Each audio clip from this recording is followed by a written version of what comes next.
I'm Robin Bell Stevens, Director and Executive Producer of Jazzmobile. I'm so glad you can join in with me on this conversation I'm going to have with a phenomenal jazz musician, educator, composer. Fortunately for me, he's from my hometown of Mount Vernon, New York, so we've known each other a little while. Please join me in welcoming the incomparable Mr. Jay Hoggard.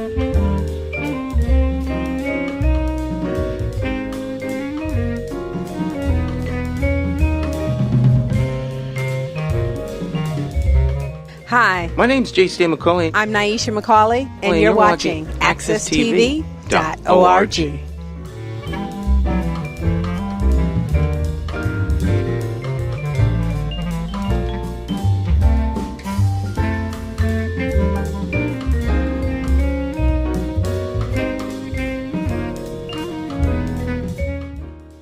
But let me just jump right into it. Please join me in welcoming the phenomenal vibraphonist, Mr. Jay Hoggard. Jay, so good to see you this morning. Well, it's always my pleasure to be in the same space with you, Rob. Thank you, thank you.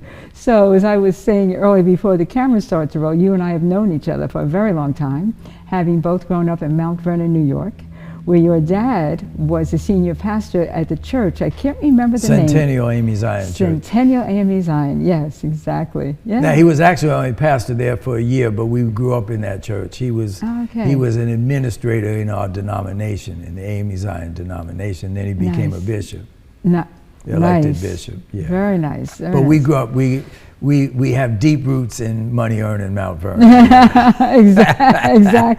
Exactly. Well, Mount Vernon is, you know, in addition to your dad growing up there, people like Sidney Poitier raised his family there in the early years. Ossie Davis, Ruby Dee, Nina Simone. So it's just really an interesting hotbed of cultural talent. And Dr. and Mrs. Aaron Bell, your famous father who played with Duke Ellington and many others for many years, a great bassist and great role model for many young people. Thank you. Yeah, it's funny you should mention my dad and my mom, because quite honestly, that's how I got interested in this great music that we call jazz. I would go to rehearsals, I would go to recording sessions, couldn't play a lick. My dad got me a cello when I was in high school, and I was first chair because I was a senior, not because I could play well. But how did you get into this music? How did you start to decide to become a great musician? Well, I didn't decide to become a great musician. I as you said, I was born in the church, and so I grew up in that environment, and the music has always been and still is a very, very crucial, central part of the worship process. Yeah. And so that was my first reference to music. And both my parents played the piano. My mother was from Pittsburgh, and she actually went to high school with Errol Garner, and I didn't realize it until many years later, but she used to play by ear, and she could read very well, in a style that was very similar to Errol Garner's. And it wasn't until I was grown that I realized that. And then my father was an organist. He could play, he could sight read Bach up until his passing, and hadn't played the piano he hadn't played the organ for years, and then he would just come in and could sight read 2- and 3-part inventions and all that. So I grew up in it, but I got into the vibraphone. I played throughout elementary school in Mount Vernon, and that was in a time when they had when music programs were an important part of the education. Unfortunately, many school systems have cut back on those programs because of financial and other things, which has been detrimental to many things in terms of consciousness of many young people. But I was fortunate at that time to grow up in the Mount Vernon music education system. And when I was in high school in 10th grade, I had a dream that I was playing the vibraphone. And the next day I asked my dad if we could, there was a place where we were able to rent one, which I still own. And we rented it for $6. It was $6 a month. And, oh my goodness. And we had to my parents made adjustments in order to do that, and eventually we bought it. But so music and early exposure to children, whether, as you just said, whether you become a full-time practitioner or not, it's so important to have exposure, because many of the things that people are exposed to now that are under the guise of music have also other agendas, as far as lyric content, and that's a kind of another conversation. Yeah, no, it's interesting that you talk about music and education in schools. I can remember my dad, who academically did very well in school throughout his academic career. He actually decided at 50 to go back to school and get a second master's, and then to get a doctorate degree in music, and wrote a symphony. But the point that he would always bring home to us is the fact that he felt that he always did so well in math because he did so well in music. He did so well in music because he did so well in math. And studies have gone on to prove that schools in mostly underserved communities where our people live, black and brown people live, they do not have, like you're saying, across the board you don't see music education, but specifically in those neighborhoods you don't see it. And you see on the standardized test, the scores are much lower in those schools where there is no music education program or arts program whatsoever. I can remember talking to Billy Taylor 20 plus years ago, this whole thing about the STEM programs. And we all agree, certainly science, technology, engineering, and math are very important, but you need STEAM to move forward. You got to have A for arts to move forward. So 20 years ago, we started sort of preaching that. And it's good to see that more and more schools are starting to put art and cultural programs back into the schools very slowly. And again, our communities are last to get that. But there are the program and the work that you're doing as you talk about education. Tell us a little bit about Wesleyan and how you ended up there. Well, on that one topic, that Jazzmobile, the next part of the story after I started playing the vibraphone in the 10th grade, that summer I started at Jazzmobile on 125th Street. I mean 127th Street, 127th at what was called, and between Park and Lex, what was called IS 201 at that point. Now it's called the Boys and Girls Choir of Harlem building. But that's before you were director. You were a teenager then yourself. But that was when Paul West was the director, the great bassist Paul West. And so the Jazzmobile education model was something from the beginning that had a tremendous affect on many people. I'm one of many who is a product of it, who pursued it. And so I wanted to say that, and then as you say, the A in the STEM, to make it the STEAM, to give it the STEAM, because the arts and the spectrum of the cultural musics and cultural arts, the African American cultural arts is so important to understand that these young people don't have to reinvent the wheel all the time, because there have been many, many, many predecessors. And then I wanted to say about what you said about the math, the mathematics of music are not only on a direct level in composition and arranging and all that, but on a mystical level too. That the science of mathematics, or the cosmic kind of part of mathematics and the cosmic part of music intersect, and this is where on many levels, on the micro and the macro, and that's where great artists like, and we're here in Van Gelder's studio, where John Coltrane and so many other artists you can see up on the wall, and just hundreds of recordings, but they all dealt with the mathematics, the mystical part of the mathematics, along with the sonic manifestation. Absolutely. Yeah. So anyway, that's all the long way to say how I got to Wesleyan. But but that's off what good. you were saying. Yeah, but tell me, let's talk about you getting to Wesleyan. I mean, I'm sure you had other options. Number one, you could choose to go to school, but was it their music department that drew you to it? Was it location? And then to be their student, and then these years later to be an integral part of the art and cultural scene there at Wesleyan?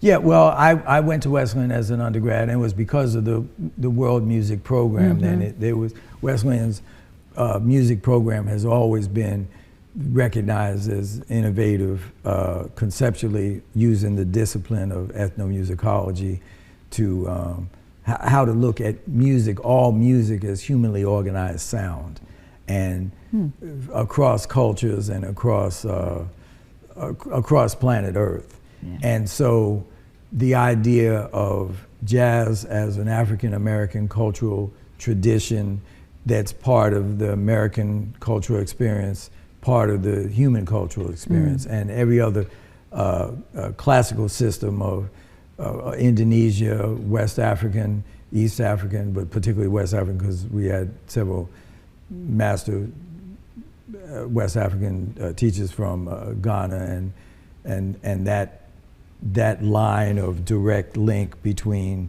the continent of Africa and by way of the trauma of the forced labor slavery system, right, in the creation of all these musical, of way more than just the musical, the cultural, but this concept of African diaspora as a big picture, macro again, and the micro being a way of, by way of ethnomusicology, framing how to look at the various styles of music that are all interconnected through this African diasporic trajectory, but now are mostly known by way of these marketing terms. So when you hear gospel, and when you hear blues, and when you hear Zydeco, and if you hear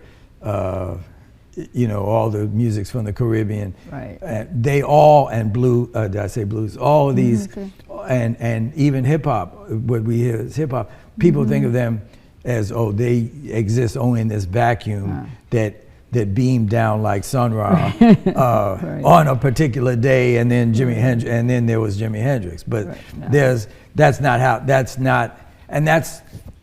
we need to think in terms of the big picture of understanding a method to look at these musics, and not to look at them just as marketing paradigms or as commodities. Right. Although we know them as commodities, right, because that's how the documentation. Right, because obviously the music, when they first started playing music, it wasn't clearly about making the money, right? I mean, when our ancestors were here playing music, using the talking drum to communicate to each other, it wasn't about making money, it was about the culture, it was about the communication. So that's how the roots of of music certainly got started. It wasn't about the money, but to your point, when other powers that be came along and realized there was a way to make money out of promoting this music, going back as far back as we want to go to. I'm thinking, for some reason or other, Louis Armstrong just walked into my head. We were talking about this, and I was envisioning, him as a kid, in the Wayward Home for Boys, and finding the music as a way for him to sort of put some of that energy in a way to make a life for himself, because he actually did do it to make money. But the reality is, it wasn't until it became commercial and people realized that they could take advantage of so many of, I don't know why I'm going down this path. No, well, that's important, because they take advantage of our music and our composers and presenters of this music. It's so important because we're here at the famous Van Gelder studio, where many, many, many brilliant recordings were made. The music was made here. Rudy Van Gelder was the scientific technology genius who found ways to put it in a certain sonic context, but then it became distributed around the world by way of the commodity, which then became the financial motivation many times. Even before Louis Armstrong, 20 years before Louis Armstrong was when the actual recording industry began. Yeah, exactly. And in the midst of all these great recordings, I'm blessed to have in this setting, recorded this new record here, which is not just here to make money, but I don't want to discourage people from buying the record either. Right, exactly. And of course, you're talking about Jay Hoggard, Raise Your Spirit Consciousness, which I have to tell you, I've heard many, many times. I played it over and over again in my house. And actually, I played it while I fell asleep last night, this morning, so it would be in my consciousness when I got here today. And, you know, I've had the good fortune of having heard many of your albums. I still say albums. Well, they are. That's what we call them again. Good. I'm glad to hear that. Yeah. And but also have had the opportunity to certainly present you many times, wearing my hat as an executive producer. And I'm remembering the first time was at the Jackie Robinson Foundation Afternoon of Jazz concert, which was in Connecticut, again, not too far where you now live. And it was, for me, being able to present. At the time, you were considered one of the great emerging artists, because that's how long ago this was. Early 80s. Yeah, early 80s, exactly. So you were probably still 20-something. But 30-something. 30-something, there you go. But I do think, just to watch, you know, how you have grown as an artist, as you've grown as an educator, I think is something that does set you apart. In addition to your musicianship on this wonderful vibraphone, but also I think the way you have approached it and seeing the value and the importance of not only teaching the next generation of musicians, but also understanding the value of the understanding of music, and particularly jazz, in the culture and as people develop and grow. I mean, Jazzmobile, we hear all the time from our audience, especially during the pandemic, that they were so glad when we came back live and in person, because they realized that their spirit was thirsty, that their spirit was in need of live music and live shows. Do you find that kind of connection with your audiences, especially with your music? Because I will say, let me just add one other thing. The last time I presented you was at the Interchurch Center, where your father once had an office, in Harlem, in their chapel, as part of the Jazzmobile Sessions concert series. A number of the audiences, they were leaving, were making comments about your music and how spiritual it was and how it touched them in different kinds of ways. Do you find that happening? Thank you, Robin. Oh. You first, when you mentioned back in the day up there at the Jackie Robinson Festival, and all the great, when you were executive director of that, or executive producer of the concert, and all the great artists that you had there. I think I played there 3 times with you, for one time with Dr. Billy Taylor, and one time and twice with my group, I think.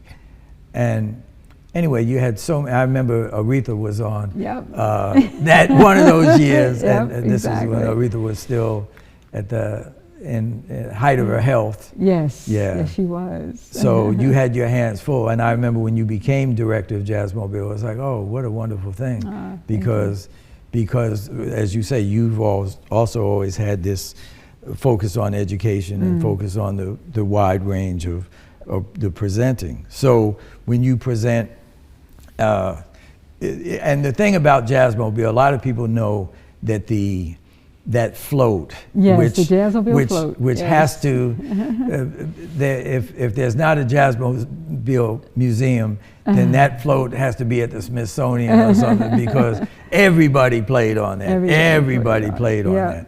So, but when you do the presentations at Grant's Tomb and at Marcus Garvey Park, and then all the presentations in the different locations around the city. Yes, it's taking it to the people. I recorded a tune on one of my early records, taking it to the streets. Jazzmobile always took it to the streets. Always. That was Dr. Taylor and others' vision. But there's that picture with Billy, with Duke Ellington, and a crowd of people on the street, in the block, on the block. And so, and they're always free. And so this last concert that you just said, what I love about it is that they're free. And so people who cannot, the point is, who cannot afford to spend $100 each to go downtown to some of the venues. Now, I'm not criticizing that. I appreciate those venues, all of them, and y'all could continue to hire me, but you got to pay me my money. You know, of course, and we will. But no, I'm saying, but Jazzmobile is always my favorite because it's playing for free for the people. For the people. For the people. Exactly. So there's nothing that really compares with that situation, and it's in New York City. Now, when you go to other places, there are hardcore jazz lovers in different cities and around the country and around the world. But there's something special about the New York crowd, particularly claims the music and has total connectedness to it. That's right. On so many levels. So, that's right. Yeah. No, you're absolutely right about that. I want to jump back to what you were saying about, yes, I have to pay you, and Jazzmobile wouldn't have it any other way. No, I wasn't talking about Jazzmobile. No, but let me just say, look, I want to make a point. I'm saying where it costs so much money in some of the other venues. Right, but that's exactly it. So when Billy Taylor, and Daphne Ornstein actually decided to found Jazzmobile, the construct called Jazzmobile, he reached out to a number of his buddies, but the first one that he told me he reached out to was Jimmy Heath. And it was time to actually build the programming. And what he and Billy both said is that they would go downtown and they wouldn't see themselves in the audience, for the point that you made, because of the cost. It was just too much. And that's exactly why they decided we're going to do these free programs throughout.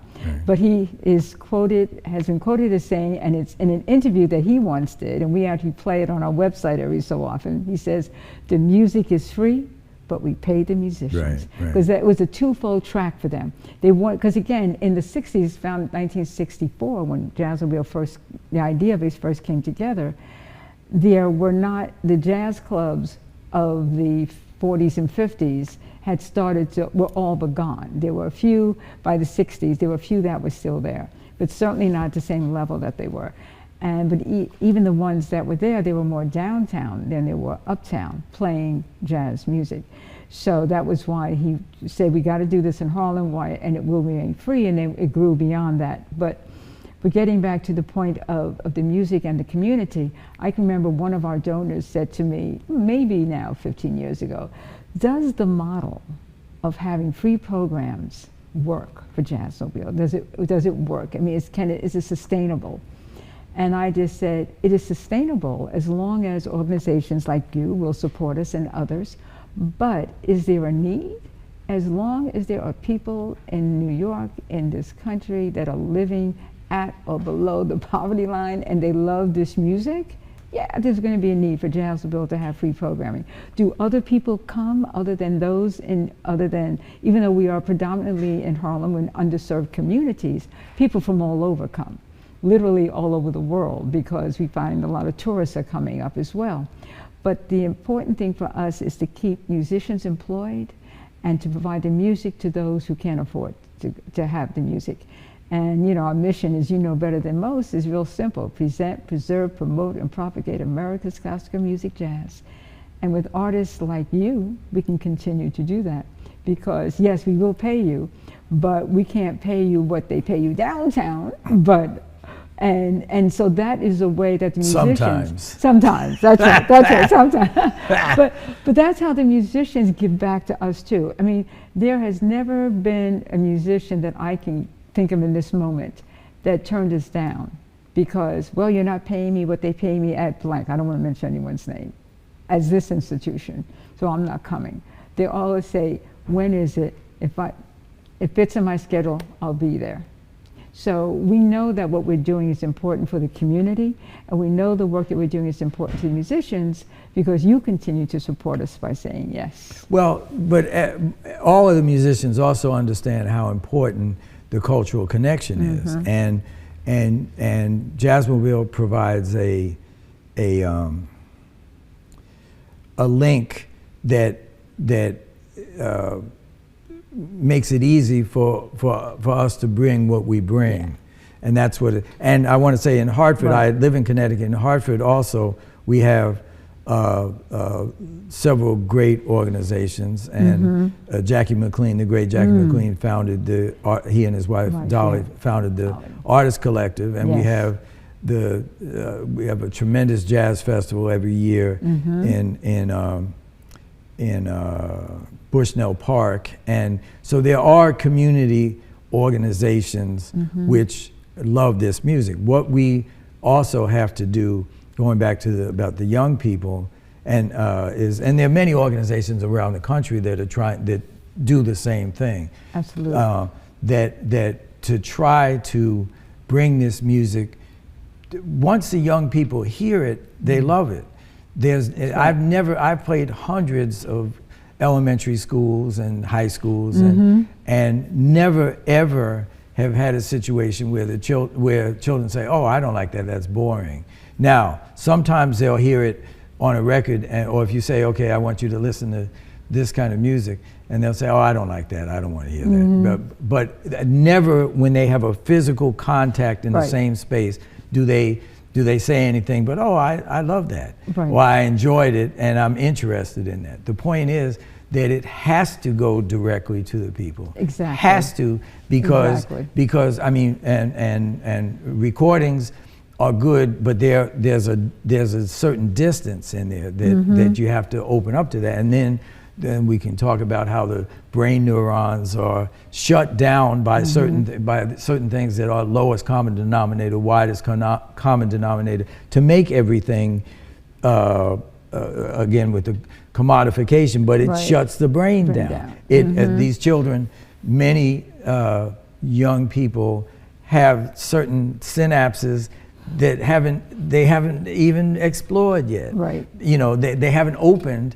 because they don't have that kind of stimulation. This is what this music does. Exactly. And this is what Raise Your Spirit Consciousness is about. It's about, okay, this music that we're working on, and I'm blessed to have my collaborators who are all brilliant educators themselves. James Weidman, Nat Adderley Jr., Kenny Davis, also Belden Bullock, Reverend Dwight Andrews, Farone Aklov, and Brian Jawawa Gray. We're all about trying to bring this music at the highest level of consciousness, as opposed to the dumbest, lowest level, which is the intention of most things that are geared toward exclusively the financial return. So if you love this kind of music, you love inherently what goes with it is a certain kind of consciousness, and this is what we want to try to, not being, condescending, elitist, and not dismissing other forms of music and other styles or anything. We try to embrace it, and on this record I try to embrace a range of styles. Yes. But it's rooted in this music that uses composition, preset composition, and improvisation to create a larger whole whose goal is to bring positive, spiritual, uplifting, happy feeling. Exactly, and I think too, though, that I do want to go back to Wesleyan real quick, because I just want to hear. No, I really want to hear about that, because I do think you get the best of both worlds, right? I mean, you're out there in the world as the consummate musician, playing clubs, touring, doing major festivals, doing small festivals like Jazzmobile Summerfest. That's major festival. Thank you. And it is New York City's longest running jazz festival. But I think that it'd be good to let the audience hear a little bit about on the other side of that, being an educator. And also, if I read something correctly some years ago, you were made an ambassador in Connecticut or something about that? Yeah, well, I like you said, I have a bunch of titles, and when I was chair of the music department, which I have to be again next year, my main job was, if the toilets got stopped up, I had to make sure someone cleared them. I didn't have to clear them, but I had to get somebody help get it done. Yes, being in academia and being specifically at Wesleyan University, Middletown, Connecticut, has allowed me not only 90% of the stuff that I'm talking about is because I'm able to think through it and talk through it and conceptualize it with students and colleagues who are on a similar vibration. So, Right. so there's tremendous benefit to trying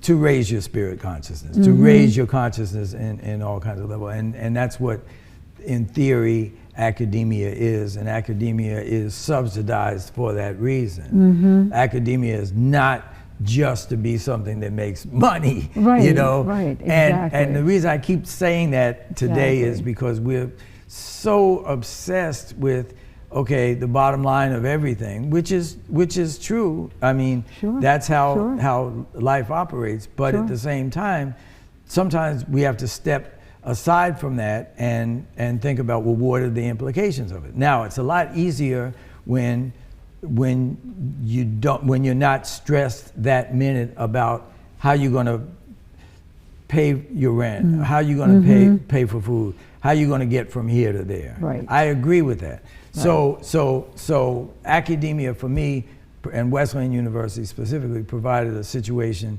that you know, I had a degree of insulation, or a little backdrop that during the pandemic and others, Right. that to continue to focus on that. And so that may be what you're saying, how I have a certain focus. That may be why at this point I have some kind of singular aggression in asserting some of these things, because for those whom much is given, much is required. Right. And so I'm not one who has gone through the path of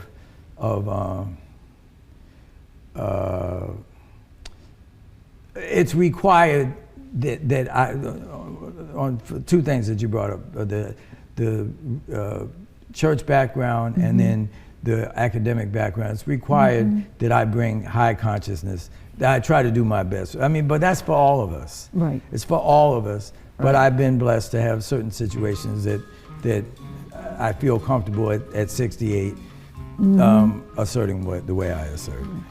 And on that note, I want to thank you, my brother, for visiting with us today on this wonderful, at this amazing historic space. And I'm just so honored and glad that you invited me to join you in this conversation. But again, the album is the Raise Your Spirit Consciousness.